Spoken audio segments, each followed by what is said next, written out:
What's up, guys? Swag here. You can also find me at Knicks Daily. Today we're going to be talking about why Donovan Mitchell will leave the Utah Jazz this offseason and find his way to the New York Knicks. But before we do that, make sure to hit the like button, help me grow the channel, and also subscribe. 91% of you watching right now are not subscribed to me. I upload every single day in the NBA. You're not going to want to miss out.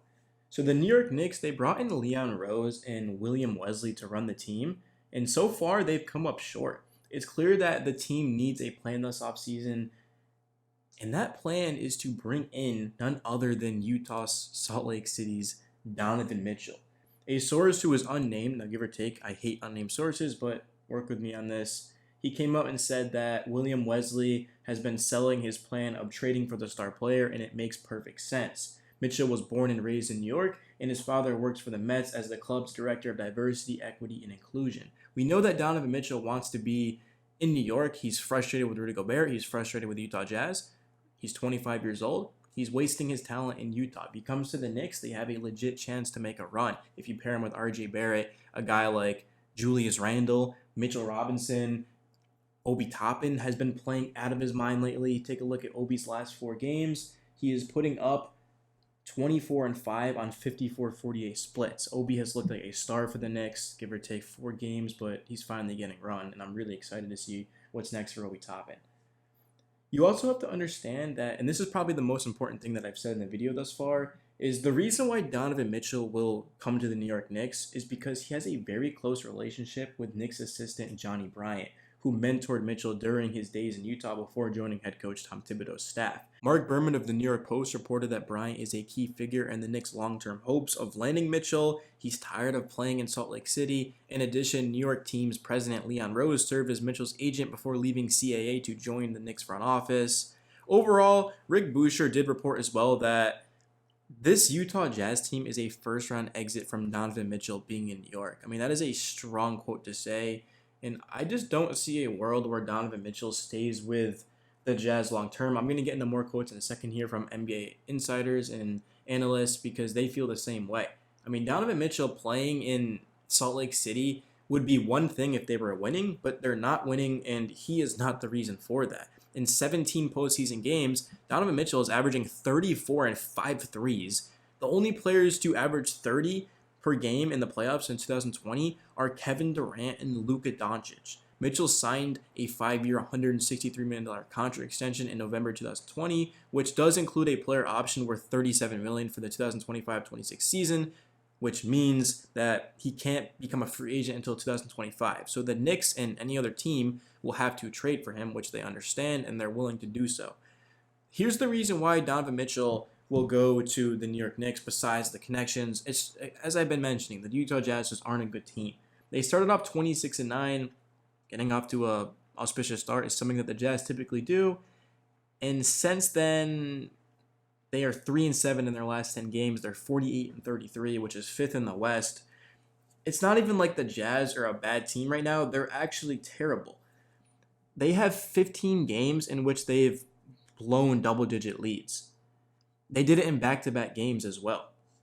And to make things even worse, the 2 best players on the roster, Donovan Mitchell and Rudy Gobert, have been shaky for years, and it appears that they still are shaky.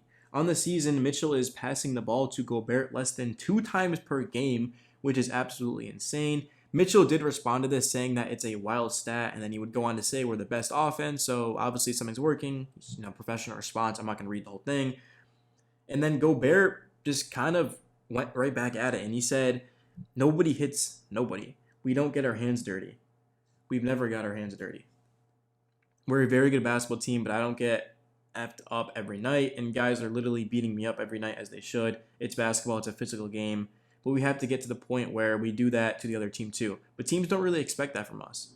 Mitchell did not appreciate this, and he responded to Gobert's comments saying it's childish. If we do that, then we've got some big problems. So overall, you guys can see the relationship between Donovan Mitchell and Rudy Gobert is basically non-existent right now, which is a major issue. It's obviously playing into consideration to why the Jazz are struggling so much. They just don't believe that they're a true contender. They don't believe that they have what it takes, and it's showing on the court right now. Gobert didn't stop there, though. He told beat writer Tony Jones for the Utah Jazz that after the loss to the Golden State Warriors, The Jazz play as if they have zero trust in each other, and that's the hard truth. This is a team that is 10-17 in the postseason over the last 3 seasons.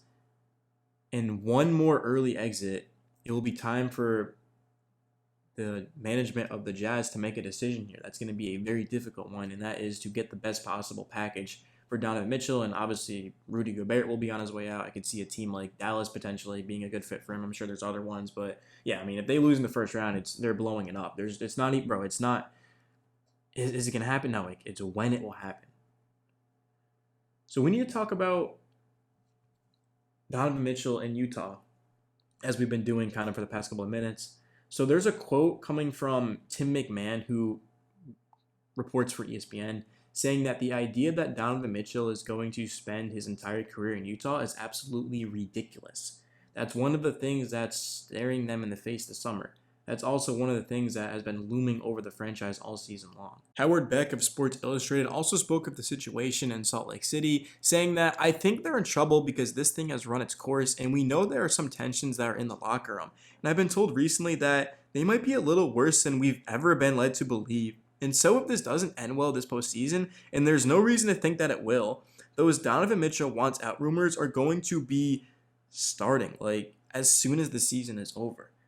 So other than that, guys, that's pretty much the video. Let me know your thoughts down below on Donovan Mitchell wanting out. I just want to say once again that if Mitchell does ask for a trade, because the Jazz aren't going to move him unless he asks for a trade. Even if they lose in the first round and Mitchell's pissed off, if he doesn't say anything that he wants out, they're not going to trade him. Because, again, Donovan Mitchell is having the best season of his career. And I actually didn't even mention some of the stats that I have for you guys. It's pretty remarkable. Like, Donovan Mitchell is a superstar player, bro.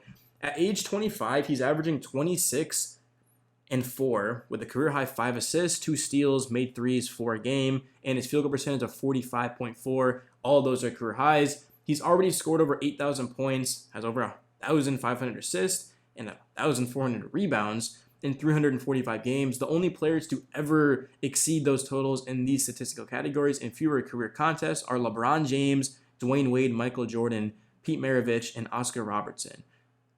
Mitchell in the postseason gets even better. I mean, I know I talked about this earlier, but he's averaging 34 with 5 threes since 2020. I mean, his last 17 games, guys. Donovan Mitchell is just putting up video game-like numbers, and it's time for him to go to a bigger market and get the recognition that he deserves. Something that needs to be noted as well is, will Mitchell go to the Knicks in the sense of winning? Because, like, do the New York Knicks give him a better chance to win than the Utah Jazz? And honestly, the Jazz are a better team than the Knicks. Like, I'd be tripping to say otherwise. But they're a first-round exit, bro. Like, they're not going to get out of the first round. No one's scared of the Utah Jazz. I mean, this is a team that, if there were more than 2 games left in the season, they could fall to the play-in range. That's how bad they're playing right now. But yeah, it's your boy Swaggy and Knicks Daily. I'm about to sign off here, guys. Have a good rest of your day. And looks like the Yankees might be picking up another dub over the Red Sox. We'll see what happens. But yeah, if you guys have that on right now, let me know as well in the comments. Peace.